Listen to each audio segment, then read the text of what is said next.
Hey there, what is up you guys? I am Jerry and welcome back to the channel, The Chicago Griller. This is the show where I share my favorite tips, tricks, and recipes for the Weber Q. If you think that I could help you out, definitely hit that like button and consider subscribing. Anyways, today I have a special treat for all you carnivores out there. I'll be grilling up this 1.5" thick ribeye steak. A steak of this thickness is the perfect candidate for the reverse sear technique. Basically what this technique entails is you will slowly and evenly raise the temperature of the steak with a low heat roast, then finish it off with a high heat sear to lock in the juices and flavor. It may sound a little bit complicated, but it's really quite simple. And you're going to want to master this technique because it's going to let you make the perfect steak every single time. Anyways, let's roll that introduction video and then we can get into the details of the cook.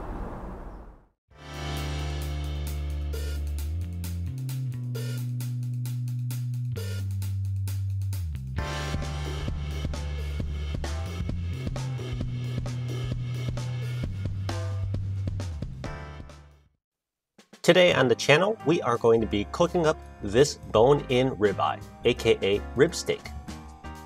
And as you can see, it is about 1.5" in thickness and weighs about 20 ounces. To prepare this steak for a reverse sear, we are going to season it like we do for a regular sear. That means we are going to start with a thin layer of olive oil, then spread that out evenly over the surface of the steak. Whoops, come on back here. And once the steak has been oiled, I'm going to add a little bit of salt and a little bit of fresh ground pepper.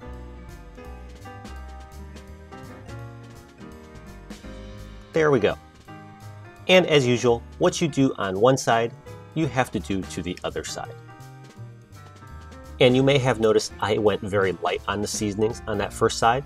And that's because I am going to season the steak again right before the sear. Anyways, get this steak onto a roasting rack and then prepare your grill. Today I am going to once again be using my Weber Q. And as you can see, I have placed a smoke pouch on the grill here. I figure if I'm going to spend the time to reverse sear a steak, I might as well get some smokiness flavor into the steak during the roasting step. So, here comes the ribeye, which I've placed on a roasting rack lined with an aluminum foil shield. The foil helps deflect the direct heat and allows the Weber Q to cook like an outdoor oven, and thus lets me bring the steak's temperature up slowly. Now turn the gas down to low and let the steak roast. And as you can see on my grill, the low setting runs at just under 300 degrees Fahrenheit, which is perfect. After 20 minutes, begin monitoring the temperature of your steak. Here I am checking at the 30-minute mark, and you are looking for a target temperature that is 10 degrees Fahrenheit below your desired level of doneness. I'm looking for medium rare, so that means I want about 115 degrees Fahrenheit, and I'm right at that mark, so it's time to pull the steak off of the grill and prepare it for the high heat sear. First, I am going to go ahead and remove the smoke pouch. And now I am going to oil my grill grates with some avocado oil. Regular olive oil would work just as well, but I like using the high heat properties of avocado oil. And now back inside to prepare our steak. And to prepare our ribeye for the high heat sear, I am going to hit it on both sides with some Montreal steak seasoning by McCormick. It is a blend of salt, pepper, garlic, and various spices, and I am going to sprinkle it liberally on each side of the steak because this will help build a nice crust when I sear it on the grill. And at the risk of sounding like a parrot, as I said, what you do to one side, you got to do the other side. So flip it over and season the second side of the steak. And now that both sides are seasoned, let's bring it out to the grill for the high heat sear. And here we are. The Weber Q has been turned up to a high heat, and we are now going to lay our steak directly across the grill grates like so. This is not going to take long. We are only looking at 2 minutes per side to get that crust. After a quick 2 minutes, we are going to go ahead and open the lid and check on our steak and give it a flip. And I apologize for the overexposed shot. Oops, and I also apologize for the piece of fat that I just lost. But that's okay. You get the idea with what I'm trying to do here. Anyways, this steak is looking and smelling pretty good. So let's just shut the lid and cook the final side for the last 2 minutes.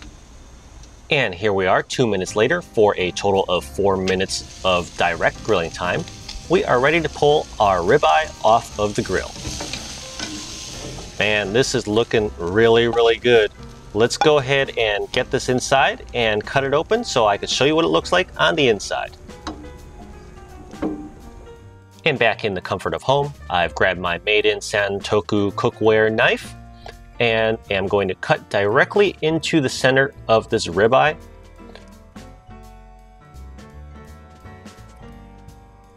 And now to tilt this steak up so you can see the color. It is pink throughout, a perfect medium rare. Let's get a couple more pieces off this steak. And then I am going to do something a little bit different today and give you all a little bit of a taste test to see if the reverse sear is worth doing.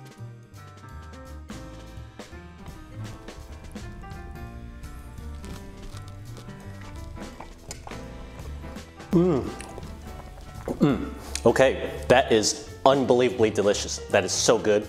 This steak is perfectly cooked. It's perfectly moist, tender, juicy, flavorful. It's really hard to describe how good this reverse sear method is. And don't let anybody tell you that you can't do a reverse sear on a Weber Q or any other single burner gas grill, because I think I just proved them all wrong today. Definitely give this technique a go. You won't regret it. It creates the perfect steak every single time and is nearly foolproof. Anyways, if you enjoyed this video, definitely hit that like button, comment, or subscribe. In the meantime, definitely check out some of my other videos while I polish off the rest of the steak. I'll see you all next time. Bye now.